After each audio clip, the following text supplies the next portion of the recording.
नमस्कार, black and white में आपका स्वागत है और हम हाजिर हैं आपके लिए फिर से कुछ खास खबरों को लेकर और सियासत में क्या उथल पुथल हो रही है। जो सबसे महत्वपूर्ण खबर जो है वो इस वक्त यही है, दिल्ली कोर्ट ने अदालत ने आज 2G के सारे 8 आरोपियों को बेल देने से मना कर दिया। क्यों मना किया गया, क्या दलील है, सीबीआई का रोल कैसा रहा, सरकार क्या चाह रही थी, कानीमोजी क्या चाह रही थी। बहुत सारे सवाल हैं जिनको एक तो समझना है और इसके अंदर की कहानी को भी थोड़ा जानना जरूरी है। मीडिया में कुछ दिन पहले से आप देख रहे होंगे कि एक डिबेट 9 बजे जो डिबेट होते हैं तो देश के बड़े बड़े वकील, कानून के ज्ञानी देश को ये बता रहे थे कि हमारे सुप्रीम कोर्ट के मुताबिक बेल इज द रूल और जेल इज एक्सेप्शन। मतलब ये समझाया गया मीडिया के द्वारा देश के लोगों को डिबेट में कि भाई कि अब चार्जशीट तैयार हो गया है, 11 नवंबर से इसकी सुनवाई शुरू होगी, जो होना था वो हो गया। इसलिए रूल के मुताबिक ए राजा को, कानीमोजी को, बाकी रिलायंस और बड़ी बड़ी कंपनियों के जो सीईओज और बड़े बड़े लोग हैं, इन सबको बेल दे दिया जाए। मतलब क्या, उनको जेल से रिहा कर दिया जाए। और सब लोग यही कह रहे थे कि भाई कि अब कोई लॉजिक नहीं। चेन्नई से करुणानिधि दिल्ली आते हैं, सोनिया गांधी से मिलते हैं, के दरबार में जो है हाजिरी लगाते हैं और कोर्ट में सीबीआई पलट जाती है। सीबीआई कहती है कि बाकी सब मामले में वो बेल के लिए अपोज करेगी, लेकिन कानीमोजी के मामले को डीएम के लीडर कानीमोजी उसके बेल के ऊपर विरोध नहीं करेगी। तो ये सीबीआई का रोल है। और दैट्स व्हाई जब अन्ना हजारे कहते हैं कि सीबीआई को जो है लोकपाल के अंदर होना चाहिए, वो सरकार की कठपुतली नहीं होनी चाहिए, इन्वेस्टिगेटिंग एजेंसी, तो वो सही कहते हैं। इस देश में तो कुछ दूसरा चल रहा है, भ्रष्टाचार मुद्दा है, ये कोर्ट भी जान रही है, अदालतें भी जान रही हैं, आम इंसान जान रहा है, सरकार को सिर्फ पता नहीं। कोर्ट में फैसला आया, कोर्ट ने कहा किसी को जमानत नहीं, bail is the rule and jail is exception. और ये एक्सेप्शनल केस है कि ये विश्वासघात का मामला है, ये कॉन्स्पिरेसी है, ये डिलिबरेटली एक प्लान के तहत लोगों के पैसे को, पब्लिक मनी को प्राइवेट इस्तेमाल किया गया है। और भ्रष्टाचार इतना ज्यादा बड़ा पैमाने पे है 2G का कि इसमें बेल नहीं दिया जा सकता। सीबीआई से अब सामने में ये सवाल सीबीआई के लोगों को देना चाहिए कि भाई आपने ये डिस्क्रिमिनेशन क्यों किया, किसके कहने पे किया कि राजा को बेल मत दो और कानीमोजी को बेल दे दो। Why did you take that stand, who asked you. तो ये जो जांच एजेंसियों का, तो आज जो है जस्टिस सैनी को जो है सैल्यूट करना चाहिए कि उन्होंने जजमेंट ही नहीं दिया है, जजमेंट में जो पॉइंट्स उन्होंने दिए हैं कि why their bail have been denied, तो जो उन्होंने लॉजिक दिया है उसको इन लोगों को आगे हाई कोर्ट ना सुप्रीम कोर्ट में कहीं बेल मिलने वाला नहीं है। मतलब ये अब जब तक इस मामले की सुनवाई होते रहेगी बेल नहीं होगी, तो बेल नहीं होगी। ये तिहाड़ जेल की जो है शोभा जो है बढ़ाते रहेंगे। High profile jail Tihar jail. 2G मामले में सिर्फ एक आदमी को क्रेडिट देना चाहिए और वो है सुब्रमण्यम स्वामी, जिसने इस देश को बताया कि बिना लोकपाल के, बिना किसी पॉलिटिकल बैकिंग के, बिना किसी एजिटेशन के, सिर्फ कानून के दम पे, जितना भी खराब सिस्टम हो, कि इस सिस्टम में रह के इन्हीं कानूनों को अप्लाई करके वो मिनिस्टर को जेल भिजवाया जा सकता है, कोलिशन पार्टनर्स के इंपॉर्टेंट लीडर्स को जेल भेजा जा सकता है, बड़ी बड़ी कंपनियों के सीईओ को जेल भेजा जा सकता है।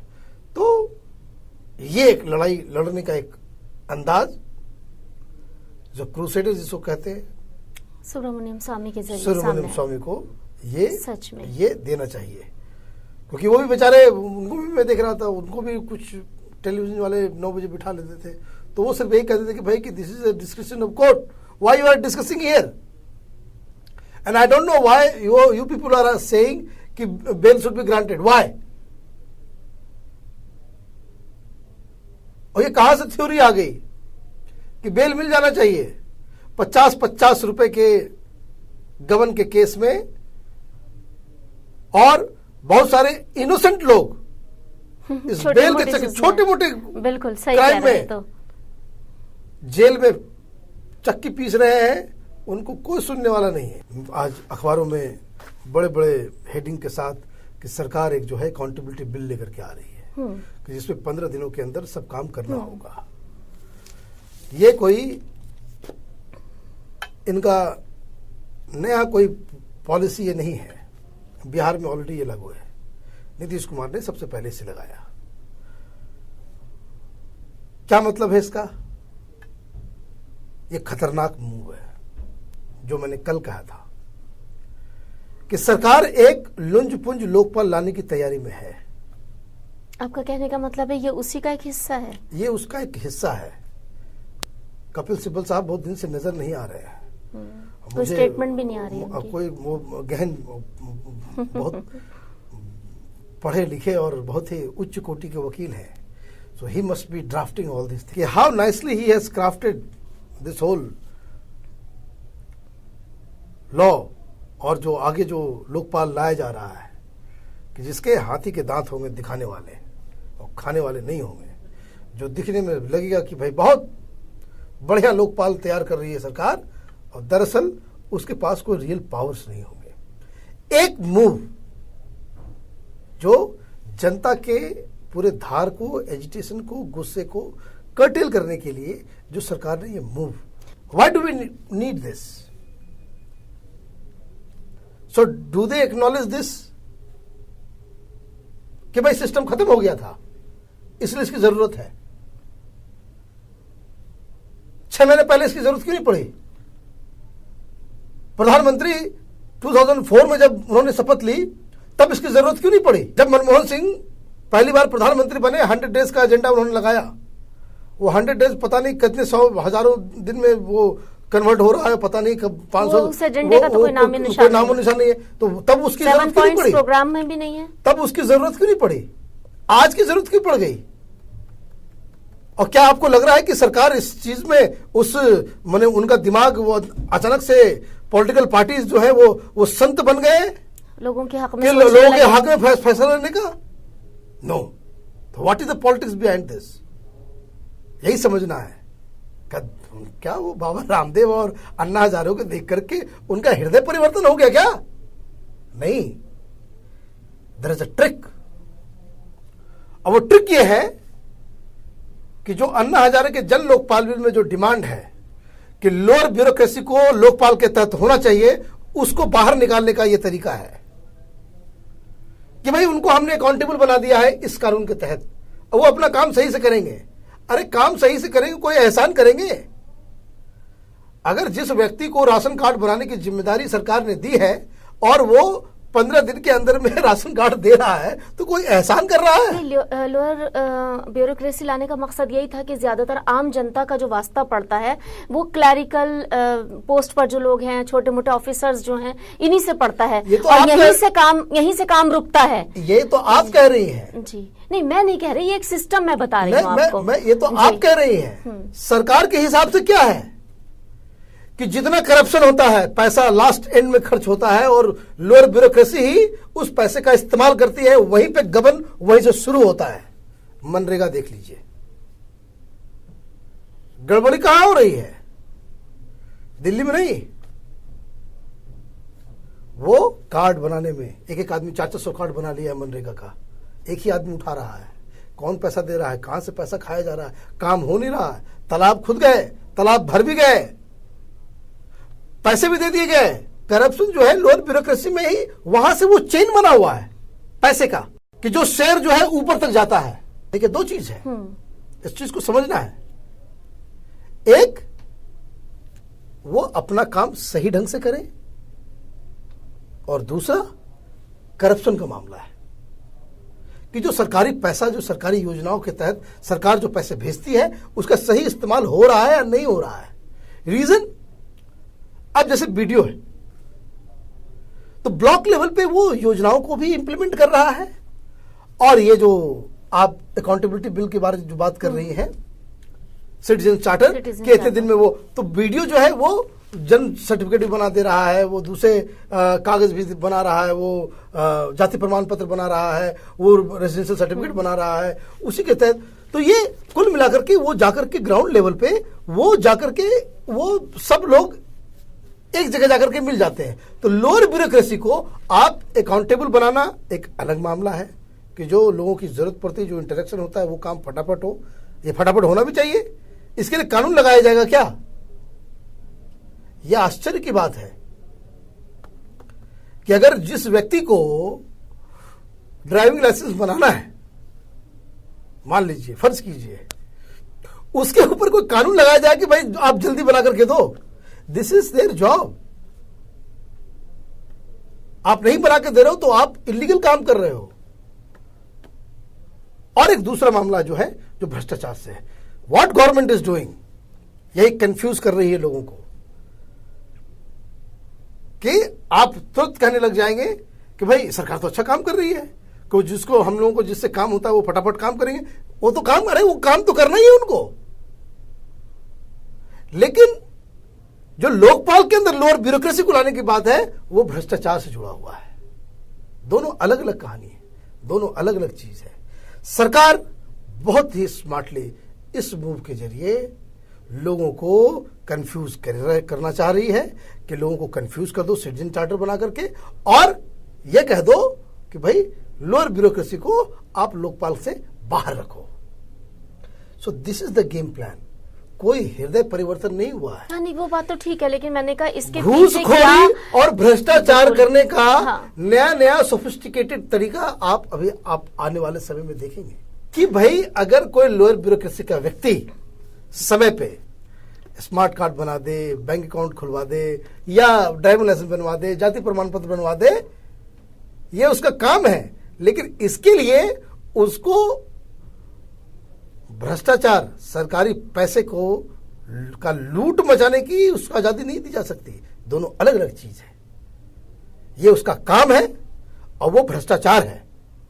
चलिए डॉक्टर मनीष, थोड़ा सा टाइम रह गया है। मैं सोच रही थी पाकिस्तान पे बात कर लें। पाकिस्तान ने इंडिया को जो मोस्ट फेवर्ड नेशन, पहले भी सामने आई थी चीज, लेकिन जिस तरीके से कहा है और जिस तरीके से वहाँ के इंफॉर्मेशन मिनिस्टर फिरदौस आशिक अवान की स्टेटमेंट है, और उससे आपको लग रहा है कि दोनों मुल्कों के वाकई में ताल्लुकात बेहतर होंगे? मतलब इसके पीछे छुपी हुई कोई कहानी है? बिल्कुल है। इसके पीछे की कहानी भी बताते चलिए। बिल्कुल है जी। हम भारत जो है मोस्ट फेवर्ड नेशन का खिताब पाकिस्तान को 1996 से दिए हुए हैं। क्या रिश्ते सुधर गए? नहीं सुधरे। बहुत हो हल्ला भी है, कुछ कंफ्यूजन भी है। मोस्ट फेवर्ड नेशन का मतलब क्या? हम लोग बिहार में कहते हैं वो कोई दुलरुआ देश नहीं बनने वाला है ना। कोई प्यारा मुल्क हमारे लिए कोई ऐसा नहीं कि वो मेरा छोटा भाई हो गया। इसको ऐसे समझिए। मोस्ट फेवर्ड नेशन जो होता है उसको बहुत सारी सुविधाएं आप ट्रेड में देते हो। That's it. हाँ, वही हमने कहा, ट्रेड से ही मतलब है इसका पूरा। जैसे अभी भारत और पाकिस्तान के बीच में रिश्ते कैसे हैं, ट्रेड क्या हो रहा है। पाकिस्तान को ये डर लगता है कि इंडिया तो है बड़ा इकोनॉमी, उसको आप अंदर घुसने दोगे। जैसे हम लोग को चाइना से डर लगता है कि चाइना सब कुछ डंप कर देगा, वैसे पाकिस्तान को डर लगता है कि भाई ये तो बड़ा देश है और बड़ी बड़ी कंपनियां हैं, ये तो बहुत आगे निकल गए हैं। हम अगर अपने बॉर्डर्स खोल देंगे, इंडियंस को अगर हिंदुस्तान आने देंगे, पाकिस्तान के अंदर घुसने देंगे, वो तो पूरे मार्केट के ऊपर कैप्चर कर लेंगे। फैक्ट ऑफ द मैटर क्या है, पाकिस्तान में कोई इस तरह का प्रॉस्परस करता हुआ इंडस्ट्री नहीं है। पाकिस्तान की इकॉनमी सचमुच गर्त में चली गई है। वजह कि उनका जो सारा जो कंसंट्रेशन जो है वो आर्मी और दूसरी चीजों पे लगा हुआ है, क्योंकि इंडिया से उनको कॉम्पीट करना है।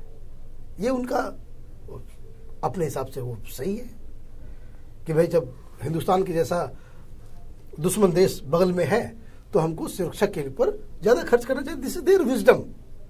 गलत सही वो अपने जगह पे है, लेकिन इस चक्कर में वो बर्बाद हो गए। बर्बाद ऐसे वैसे हुए कि अब उनके पास कोई चारा नहीं है। अब उनकी जो स्थिति है श्रीलंका, बांग्लादेश और नेपाल से भी, भूटान से भी खराब हो जाए, सही बात है, तो न्यूक्लियर बॉम्ब क्या करोगे रख के? आरती उतारोगे क्या? एक ये मसला है। तो अभी तक हमारे साथ जो ट्रेडिंग जो हो रही थी पाकिस्तान के साथ, तो उसको कहते हैं कि पॉजिटिव लिस्ट।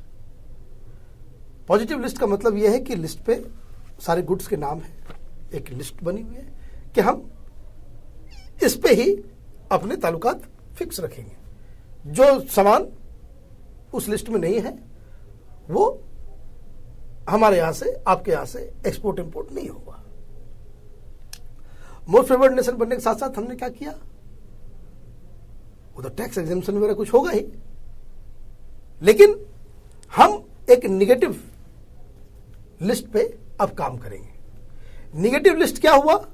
निगेटिव लिस्ट वो हुआ कि ये लिस्ट है, इन सब चीजों के ऊपर व्यापार हम नहीं करेंगे, इसके अलावा जो है सब पे व्यापार कर सकते हैं। मैं ये बात जरूर कहूंगी कि एक आम पब्लिक को जो जरूरत है इस वक्त, वो वीजा में नरमी की जरूरत है। वीजा में नरमी कहीं नहीं है, वीजा अभी भी मिलनी वो अलग पाकिस्तान के लिए बहुत मुश्किल है। नहीं, मैं एक बात कह रही हूँ, देखिए मैं उस कहानी की बात नहीं कर रही हूँ, मैं एक जज्बे की बात कर रही हूँ कि हिंदुस्तान का कौन ऐसा शख्स है जिसका कोई ना कोई पाकिस्तान में ना हो। देखिए पुराने मुसलमान और पुराने हिंदू जितने हैं, कोई ना कोई वहां मौजूद है, सब जाना चाहते हैं।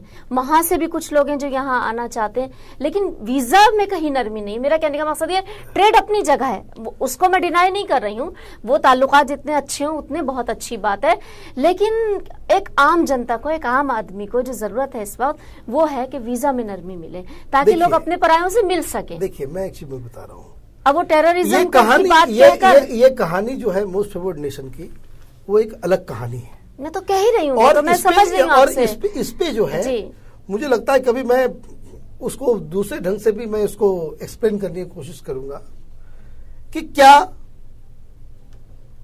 पाकिस्तानी सरकार में या थिंक टैंक में उनमें कोई हृदय परिवर्तन हुआ है, या फिर कोई दबाव कहीं से है कि साउथ एशिया में जो है फ्री ट्रेड जोन बनाया जाए। सामान हिंदुस्तान से पाकिस्तान जाए, पाकिस्तान से हिंदुस्तान आए, किन कंपनियों का सामान होगा वो? क्या वो अमेरिकन कंपनीज होंगी जिनके लिए एक नया रास्ता खुलेगा? क्या वो हुंडई होगा? क्या वो होंडा होगा? कोको कोला, या इनको फायदा मिलेगा? There is a hell lot of thing that has to be analyse कि पाकिस्तान ने अगर ऐसा किया तो क्यों किया। और रिमार्केबल बात, जो सबसे जो रिमार्केबल स्टेटमेंट मुझे लगा, इस पे मैं भी ज़्यादा रिसर्च नहीं किया हूँ, लेकिन एक दो दिन में मैं बताऊंगा कि एग्जैक्टली इससे फायदा किसको होने वाला है, वो कौन सी कंपनियां हैं। ये क्वेश्चंस जानना चाहिए, इसके जवाब होने चाहिए कि किन्हें फायदा होने वाला है, कौन सी कंपनी। सरकार तो ट्रेड करती नहीं है आजकल, वो कंपनी करती है, प्राइवेट कंपनीज करती है। क्या गुड़गांव में जो इंडस्ट्रीज हैं वो अपना माल लाहौर भेजेंगी? ये कराची से आने में टाइम लगता है, खतरा है। तो बहुत सारी चीजें हैं, बहुत सारे सवाल जवाब इस पर करने हुए। लेकिन सबसे इंपॉर्टेंट बात जो है, पाकिस्तान सरकार की तरफ से जो स्टेटमेंट आया उसमें यह भी कहा गया और एम्फसाइज किया गया कि ये जो डिसीजन लिया गया है आर्मी से बातचीत करने के बाद लिया गया डिसीजन है। इसका मतलब है, जो मुझे समझ में आया, कि कहीं ना कहीं the government of Pakistan is feeling the heat. कुछ प्रेशर है कि कहीं जनता में गलत संकेत न चला जाए, क्योंकि वहाँ एंटी इंडिया एक बहुत मेजर पॉलिटिकल प्लैंक है। जो व्यक्ति इंडिया और कश्मीर के खिलाफ जितना बोलेगा वो उतना ज़्यादा जो है लोगों के बीच में पॉपुलर होगा। ये वहाँ का एक पॉलिटिकल माने कल्चर का हिस्सा है। उसके बाद आप मोस्ट फेवर्ड नेशन दे रहे हो पाकिस्तान को, हिंदुस्तान को। तो ये, और आप साथ में ये भी कह रहे हो कि भाई आर्मी से पूछ के किया है, तो ये मिक्स्ड सिग्नल है। तो मुझे कहीं न कहीं ऐसा लगता है कि जितना वो फ्लावरी दिख रहा है वो वैसा है नहीं, कुछ प्रेशर है, कहीं कोई बात है। चलिए देखते हैं डॉक्टर मनीष, आगे मुझे लगता है कि it's too early to say something. देखते हैं आगे इसमें क्या और चेंजेस होते हैं और किस तरीके से, अगर वाकई में हम फेवर्ड नेशन की सफ में आ गए हैं तो देखते हैं कैसे हमारे ट्रेड रिलेशंस बेहतर होते हैं। और जो आपने बात कही कि क्या इसमें प्राइवेट कंपनीज, कौन, जाहिर है गवर्नमेंट तो ट्रेड करेगी नहीं, कौन शामिल है, किसको फायदा होने वाला है और किसके प्रेशर में आके, ये चीजें वाकई में बहुत इंपॉर्टेंट हैं। तो अपना प्रोग्राम खत्म करते हैं और ये था हमारा आज का ब्लैक एंड वाइट प्रोग्राम, और अपने कल इसी प्रोग्राम में फिर आपके सामने हाजिर होंगे। तब तक के लिए इजाजत दीजिए, नमस्कार।